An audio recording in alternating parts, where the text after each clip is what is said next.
नमस्कार दोस्तों, स्वागत है आपका अपने चैनल स्टडी अड्डा में। तो दोस्तों, आज की ये जो वीडियो है आपके लिए काफ़ी महत्वपूर्ण होने वाली है, क्योंकि इस वीडियो में हम बात करने वाले हैं कि सुप्रीम कोर्ट की जो हेयरिंग होनी है 17 मार्च को, उस 17 मार्च को एक बहुत बड़ा फैसला आने वाला है।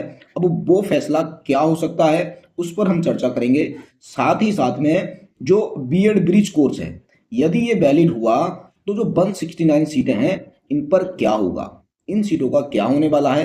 साथ साथ में यदि बीएड ब्रिज कोर्स वैलिड हो जाता है तो जो डीएलएड वाले अभ्यर्थी हैं उनका क्या होगा, साथ में जो वेटिंग लिस्ट वाले हैं उनका क्या होगा। दूसरा भाई, यदि ये अगर वैलिड हो जाते हैं तो नियमावली में इनकी जो मेरिट है या गुणांक है उसके बनाने का कोई भी प्रावधान नहीं है। तो सबसे बड़ा क्वेश्चन रहेगा कि इनकी मेरिट आखिर बनेगी कैसे।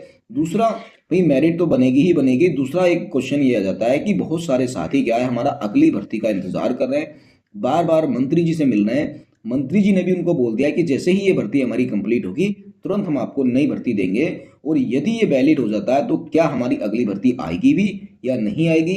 जानेंगे इन सभी सवालों के आंसर इसी वीडियो में, तो वीडियो में अंत तक जरूर बने रहना। वीडियो अगर आपको पसंद आए तो वीडियो को लाइक कर देना, अपने दोस्तों को शेयर कर देना, और आप चाहते हैं कि उत्तराखंड प्राथमिक शिक्षक भर्ती से संबंधित हर तरह की जानकारी आपको मिलती रहे तो आप हमारे चैनल को सब्सक्राइब भी कर सकते हैं। तो स्टार्ट कर लेते हैं। देखो, सबसे बड़ा सवाल यह है, यहाँ पर मैंने लिख रखा है ताकि ज़्यादा टाइम वेस्ट ना हो। तो सबसे बड़ा सवाल यह है कि अगर बीएड ब्रिज कोर्स वैलिड हो गया तो क्या होगा। भाई, बीएड ब्रिज कोर्स यदि वैलिड हो जाता है तो क्या होगा, इन 169 लोगों की मेरिट कैसे बनेगी, वेटिंग लिस्ट वालों का क्या होगा, और अगली प्राथमिक शिक्षक भर्ती कब आएगी। ये हमारे बहुत सारे क्वेश्चन है। तो सबसे पहले मैं आपको जो वर्तमान स्थिति है, जो करंट सिचुएशन है, उसको बता देता हूं कि उत्तराखंड में जो प्राथमिक शिक्षक भर्ती निकली थी उसमें स्पष्ट लिखा था कि योग्यता जो है वो डीएलएड है। बीएड प्लस ब्रिज कोर्स वाले उम्मीदवारों का स्पष्ट जिक्र नहीं था, यानी कि इनका कोई भी जिक्र नहीं था। लेकिन कुछ उम्मीदवारों ने बीएड ब्रिज कोर्स एनआईएस से किया हुआ था और उन्होंने कोर्ट में याचिका लगा दी। इसके बाद सुप्रीम कोर्ट से अंतरिम आदेश लेकर उन्होंने फॉर्म भर लिया, यानी कि उन्हें फॉर्म भरने की परमिशन मिल गई। ऐसे उम्मीदवारों की संख्या लगभग 169 है, लेकिन विभाग ने उनकी सीटें होल्ड कर दी। भाई, इनको फॉर्म भरने की अंतरिम परमिशन मिल गई थी, तो जिसकी वजह से विभाग ने सीटें होल्ड कर दी। बाकी इसके अलावा जो चयनित उम्मीदवार थे उनको ज्वाइनिंग दे दी है। अब जो फाइनल फैसला है वो सुप्रीम कोर्ट को करना है, और इसकी जो सुनवाई है वो 17 मार्च को होनी है। ठीक हो गया। दूसरी बात कर लेते हैं कि 17 मार्च 2026 को सुप्रीम कोर्ट में क्या हो सकता है। देखो, क्या हो सकता है इस पर तो अभी 100% तो कोई भी नहीं बता सकता है, परंतु यहाँ पर कुछ संभावनाएं बनती हैं। तो सुप्रीम कोर्ट में मुख्य रूप से दो संभावनाएं बनती हैं। अभी जो दो संभावनाएं वो कौन कौन सी हैं, जिसमें से पहली संभावना ये है, संभावना वन, कि ब्रिज कोर्स वैलिड हो जाएगा। दूसरी ये है कि भाई इनवैलिड हो जाएगा। अब वैलिड होएगा तो क्या होगा और इनवैलिड होगा तो क्या होगा। यदि सुप्रीम कोर्ट यह कह देता है कि बीएड ब्रिज कोर्स प्राथमिक में मान्य नहीं है तो देखो, पहले तो ये हो गया इनवैलिड, कि हमने इनवैलिड की यहाँ पर बात कर रहे हैं, दूसरा वैलिड है। ठीक है। यदि इनवैलिड होगा तो क्या होगा कि 169 होल्ड सीटें ओपन हो जाएंगी। जो 169 सीटें होल्ड हो रखी हैं वो क्या हो जाएगा, तुरंत ओपन हो जाएंगी, और जैसे ही तुरंत ओपन हो जाएंगी तो उन पर जो ज्वाइनिंग की प्रोसेस है वो भी स्टार्ट हो जाएगी, और ये सीटें वेटिंग लिस्ट वालों को मिल जाएंगी भाई। और जो बच्चे, जिन बच्चों का चयन हो रखा है उसके जो डाउन में बच्चे हैं, यानी कि वेटिंग लिस्ट वाले बच्चे हैं, उनको तुरंत ज्वाइनिंग लेटर मिल जाएगी। अब देखो, यहाँ पर एक क्वेश्चन मेरे से बच्चों ने कमेंट में पूछा था कि सर हमें कैसे पता चलेगा कि हम वेटिंग में हैं। तो देखो, ये आपको ऐसे पता चलेगा, आपने देखना है जो ज्वाइनिंग लेटर इशू हुए हैं तो वो ज्वाइनिंग लेटर कितने गुणांक तक वालों को इशू हुए हैं। यदि आपका गुणांक उनसे कुछ पॉइंट में कम है या एक दो गुणांक कम है तो आप फिर वेटिंग में आ जाओगे। इस तरह से आपको पता लगेगा। ठीक हो गया। दूसरा, भर्ती पूरी तरह डीएलएड वालों के पक्ष में हो जाएगी। बिल्कुल भैया, यदि बीएड ब्रिज कोर्स वैलिड हो गया तो सारे डीएलएड वाले ही लगेंगे। दूसरा, यह स्थिति वेटिंग वाले उम्मीदवारों के लिए बहुत फायदेमंद होगी, और ये बिल्कुल सही बात है कि यदि ये स्थिति बनती है, यानी कि ये इनवैलिड हो जाता है, तो इससे वेटिंग वाले जो उम्मीदवार हैं उनको तो बहुत फायदा होगा, यानी कि उनको ज्वाइनिंग मिल जाएगी, परंतु ब्रिज कोर्स इनवैलिड हो जाएगा, यानी कि उसका भविष्य बर्बाद भी हो सकता है। अब हम देख लेते हैं संभावना नंबर 2। तो संभावना 2 क्या बोलती है कि बीएड ब्रिज कोर्स वैलिड हो जाता है। सुप्रीम कोर्ट यही कह देता है कि बीएड ब्रिज कोर्स प्राथमिक में मान्य है। तो यदि प्राथमिक में मान्य सुप्रीम कोर्ट ने कर दिया तो क्या होगा, 169 उम्मीदवारों को भर्ती में शामिल किया जाएगा, कि ये जो 169 उम्मीदवार हैं इनको भर्ती में शामिल किया जाएगा, उनकी अलग से मेरिट बनाई जाएगी। लेकिन सबसे बड़ा सवाल आता है कि उनकी मेरिट कैसे बनेगी। तो देखो, अभी तक कोई भी मेरिट बनाने का प्रावधान यहाँ पर नहीं है, तो क्वेश्चन आ जाएगा कि उनकी मेरिट कैसे बनेगी।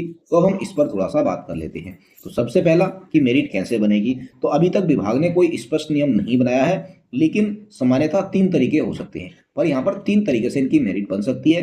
पहला तरीका तो यही होगा कि इनका 10th 12th graduation BEd and TET के आधार पर बनाई जाएगी इनकी मेरिट। जिस तरह से जो डीएड वाले अभ्यर्थी हैं, स्पेशल एजुकेशन वाले, तो इनकी जिस तरह से मेरिट बनती है कि कुछ 10th का परसेंटेज, की 12th का, कुछ ग्रेजुएशन का, और कुछ उनका जो डीएड होता है उस डीएड की परसेंटेज होती है और टेट की होती है। सेम तरीका वही हो सकता है। तो एक तरीका तो हमने ये बता दिया। दूसरा तरीका ये है कि जो ब्रिज कोर्स है और टेट है उनके बेस पर इनकी बन जाए। पर देखो, ब्रिज कोर्स जो है वो 6 मंथ का कोर्स है, तो 6 मंथ का कोर्स है, तो इस पर तो मुझे लगता है कि मेरिट नहीं बनेगी। ठीक हो गया। तो ये तो इसकी संभावना क्या, बहुत ही ज्यादा कम है। मैं ये भी कह सकता हूँ कि ऐसे तो शायद नहीं होगा। तीसरा तरीका यह है कि सीनियरिटी बेस आफ्टर डीएलएड।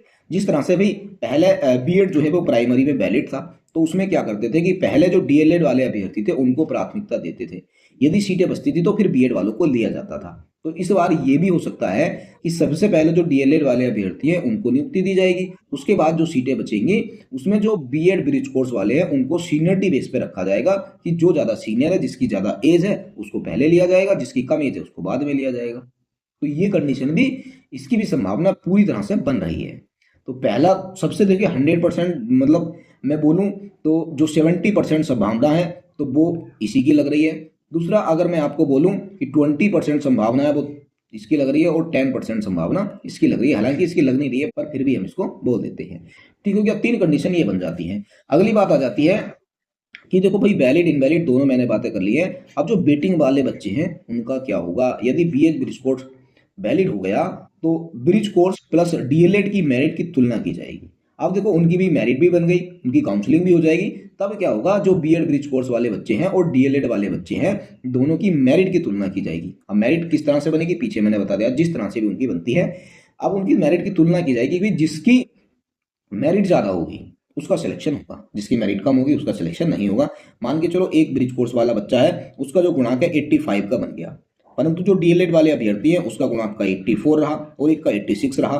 तो इस स्थिति में क्या होगा, यदि 2 सीटें हैं तो एक तो इसको दी जाएगी, पहली इसको दी जाएगी, दूसरी इसको दी जाएगी, तब जाके तीसरी इसको दी जाएगी। यानी कि इन दोनों की मेरिट की तुलना की जाएगी और जिसकी मेरिट ज्यादा बनेगी उसको सिलेक्शन दिया जाएगा। ठीक है। अब इससे होगा, ये जो बेटिंग वाले बच्चे हैं, देखो कुछ जो एनएस ब्रिज कोर्स वाले बच्चे हैं उनका जो गुणांक है हाई होगा। अब इससे होगा, ये जो बेटिंग वाले बच्चे हैं उनका नुकसान हो जाएगा, क्योंकि इनकी सीट काट करके, जैसे ये 84 वाला बच्चा है, ये बेटिंग में है परंतु ब्रिज कोर्स वाला 85 वाला आ जाता है, तो इसकी मेरिट कट जाएगा, तो इसकी जगह इसको सिलेक्शन दिया जाएगा। तो इससे बेटिंग वालों का नुकसान हो जाएगा। इसीलिए मैं तो यही कहूंगा कि सुप्रीम कोर्ट में यदि भाई इनके खिलाफ आपको जाना भी है तो जो बच्चे बेटिंग वाले हैं वो जल्दी ज्यादा से ज्यादा जाएं, क्योंकि उनको डायरेक्ट नुकसान है, जबकि इनडायरेक्ट वे में जो अन्य बच्चे हैं उनको भी बहुत ही नुकसान है, क्योंकि नई भर्ती पर भी इससे इफेक्ट पड़ने वाला है। दूसरी हम बात कर लेते हैं कि जो अगली प्राथमिक शिक्षक भर्ती है वो कब आएगी। यहां पर भी देखो 2 ही संभावनाएं बनती हैं। यदि ब्रिज कोर्स वैलिड हो गया तो इस भर्ती को पूरा करने में समय लग जाएगा, कि भाई यदि बीएड ब्रिज कोर्स वैलिड हो गया तो इन लोगों की क्या बनेगी, पहले इन लोगों की मेरिट बनेगी, फिर इन लोगों की काउंसलिंग होगी, क्योंकि अभी तक काउंसलिंग थोड़ी हुई है इन लोगों की, तो मेरिट बनेगी, काउंसलिंग होगी, तब जाके फिर दोनों की मेरिट की तुलना की जाएगी, तब जाके इनको ज्वाइनिंग लेटर दिए जाएंगे, तब जाके ये भर्ती कंप्लीट होगी। यानी कि इस भर्ती को कंप्लीट पूरा करने में समय लग जाएगा। और फिर नई भर्ती के लिए, अब देखो ये भर्ती तो कंप्लीट हो जाएगी, टाइम लगेगा कुछ। अब नई भर्ती जो निकालनी है उसके लिए क्या करना पड़ेगा, सरकार को नई गाइडलाइन बनानी पड़ेगी, नियमावली में बदलाव करना पड़ेगा, क्योंकि जो नई नियमावली होती है वो किसी भी नियमावली में चेंज के नहीं निकलेगी। तो योग्यता में भी बदलाव होगा। भाई योग्यता मतलब पहले डीएलएड थी, डीएड थी, बीएलएड थी, तो अब उसमें बीएड ब्रिज कोर्स को भी ऐड किया जाएगा। और भाई नियमावली में चेंज होना आप सभी को अच्छे से पता है कि टाइम टेकिंग प्रोसेस है, और आप सभी को अच्छे से पता है कि फरवरी में क्या होने हैं, चुनाव होने हैं। ठीक है। जब भाई फरवरी में चुनाव होने हैं, ये टाइम टेकिंग प्रोसेस है, तो 2-3 महीने पहले आचार संहिता भी लग जाती है, और ये टाइम टेकिंग प्रोसेस है तो इसमें अच्छा खासा टाइम लग जाएगा। यानी कि चुनाव से पहले पहले तो नियमावली ही चेंज बड़ी मुश्किल से हो पाएगी, हो पाई तो मान के चलो ये नियमावली अगर चेंज भी हो गई तो नई भर्ती तो आएगी ही नहीं, क्योंकि तब तक आचार संहिता लग जाएगी, फिर चुनाव के बाद होगा। और जब चुनाव अगर हो जाता है एक बार, तो भाई सभी को पता है कि जिसकी मर्जी सरकार बने, चाहे बीजेपी की बने, चाहे कांग्रेस की बने, या यूकेडी की बने, तो कोई भी सरकार जो होती है वो तुरंत भर्ती नहीं देती है, थोड़ा सा टाइम लेती है। अब ज्यादा नहीं तो भाई 2027 के स्टार्टिंग में चुनाव होगा फरवरी में, तो 2027 के अंत में या फिर 2028 में आपको नई भर्ती देखने को मिलेगी। और तब तक कितना कंपटीशन हो जाएगा, कितने बच्चे ऐसे हैं जो हरियाणा से डीएलएड करके आ जाएंगे, कितने बच्चे ऐसे हैं जो कि एमपी से डीएलएड करके आ जाएंगे, कितने बच्चे ऐसे हैं जो कि यूपी से डीएलएड करके आ जाएंगे, और भी अन्य राज्य हैं जहाँ से आजकल जो डीएलएड है आप कर सकते हैं। तो इतना कितना कंपटीशन हो जाएगा। और दूसरा, ये जो बीएड ब्रिज कोर्स वाले बच्चे हैं ये भी वैलिड हो जाएंगे। जब इतने बच्चे वैलिड हो जाएंगे तो क्या लगता है जो सुपर टेट है, तो सुपर टेट के भी आने की बिल्कुल 100% संभावना बन रही है। और यदि सुपर टेट नहीं भी आया फिर भी इतना सारा कंपटीशन हो जाएगा कि जो कम गुणांक वाला बच्चा है वो तो भूल ही जाना कि उसका सिलेक्शन हो जाएगा। ठीक है, आगे लिखा है कि इससे नई भर्ती आने में 1-2 साल तक का समय लग सकता है। और ये बिल्कुल सही बात है। इस कैसे लगेगा मैंने आपको यहाँ पर पूरी स्थिति बता दी है। ठीक है, क्योंकि फरवरी 2027 में विधानसभा का चुनाव होना है। ठीक हो गया ना। अब दूसरी, ये तो रहा वैलिड वाली कंडीशन। अब हम देख लेते हैं यदि ब्रिज कोर्स इनवैलिड हो तो वेटिंग वाले अभ्यर्थियों को तुरंत ही नियुक्ति दे दी जाएगी। भाई ब्रिज कोर्स 17 मार्च को क्या हो गया, ये इनवैलिड घोषित कर दिया गया। तो क्या करेंगे, जो वेटिंग वाले अभ्यर्थी हैं, लगभग ज्यादा नहीं तो 1 वीक के अंदर अंदर जो वेटिंग वाले अभ्यर्थी हैं उनको नियुक्ति दे दी जाएगी। और जैसे ही उनको नियुक्ति मिलेगी ये जो भर्ती प्रक्रिया है पूरी हो जाएगी। यानी कि सिर्फ मार्च में लास्ट मार्च तक ये भर्ती क्या है, कंप्लीट हो जाएगी। और जब ये भर्ती कंप्लीट हो जाएगी तो भाई अगली भर्ती पे काम शुरू हो जाएगा। भाई नियमावली में कोई परिवर्तन होना नहीं है फिर। और आप सभी को यह भी पता होगा कि मंत्री जी से जो अभ्यर्थी मिले थे तो मंत्री जी ने बोल दिया था कि अप्रैल में नई भर्ती दे दूंगा मैं, यानी कि नई भर्ती देने का वादा कर दिया था। और जब भाई नई भर्ती देने का वादा किया है तो क्या लगता है आपको, मैंने माना कि अप्रैल में नहीं आएगी, तो क्या लगता है कि नई भर्ती जो है वो मई जून में आएगी या नहीं आएगी? बिल्कुल 100% इसके आने की संभावना है। ठीक हो गया ना। अब देखो मई जून में आपकी भर्ती हो जाएगी और इस तक कोई सी भी अन्य राज्य के जो बैच है कोई भी नहीं आएगा। तो सिर्फ वही बच्चे बचेंगे जिन बच्चों का इस भर्ती में सिलेक्शन नहीं हो पाया है, जो 2 नंबर से 4 नंबर से 5 नंबर से रुक गए हैं, तो वो उस भर्ती में उनका सिलेक्शन हो जाएगा। तो इससे बहुत फायदा होने वाला है यदि ये इनवैलिड हुआ तो। अब देखो जितनी भी स्थिति यहाँ पर बनती थी मैंने सारी की सारी आपको बता दी है। फिर भी यदि आपको कोई भी डाउट बचता है, कोई भी क्वेश्चन बचता है, कमेंट बॉक्स आपके लिए ओपन है, आप वहां पर हमसे पूछ सकते हैं। दूसरा एक चीज मैं आपको बता देता हूँ कि बीएड ब्रिज कोर्स में कोर्ट केस से संबंधित यदि आप कोई भी जानकारी लेना चाहते हो तो आप कॉन्टैक्ट भी कर सकते हैं। ये हमारे एक साथी हैं, आप इनसे कॉन्टैक्ट कर सकते हैं। ये आपको बहुत सारी जानकारी उपलब्ध करा देंगे कि भाई इस केस को यदि आपने जीतना है तो कैसे आप जीत सकते हो या क्या स्थिति है केस की, ये सारी आपको बता देंगे। तो ठीक हो गया। देखो जितनी भी चीजें थी मैंने आपको सारी की सारी बता दी हैं कि 17 मार्च को क्या बड़ा फैसला आने वाला है, 169 सीटों का क्या होगा, यदि बीएड ब्रिज कोर्स वैलिड हो गया तो डीएलएड वालों का क्या होगा, वेटिंग वालों का क्या होगा, अगली भर्ती कब आएगी और इनकी मेरिट कैसे बनेगी, ये सारी की सारी चीजें मैंने आपको बता दी हैं। और एक चीज मैं आपको बिल्कुल क्लियर कर देता हूँ, इससे जो है वो सिर्फ उत्तराखंड में ही नहीं पूरे देश में इसका इफेक्ट पड़ने वाला है। बाकी उसकी बात क्या है हम थोड़ा अगले वीडियो में करेंगे, नहीं तो वीडियो हमारी बहुत लंबी हो जाएगी। तो बाकी आज की जो वीडियो है हम यहीं पर समाप्त करते हैं।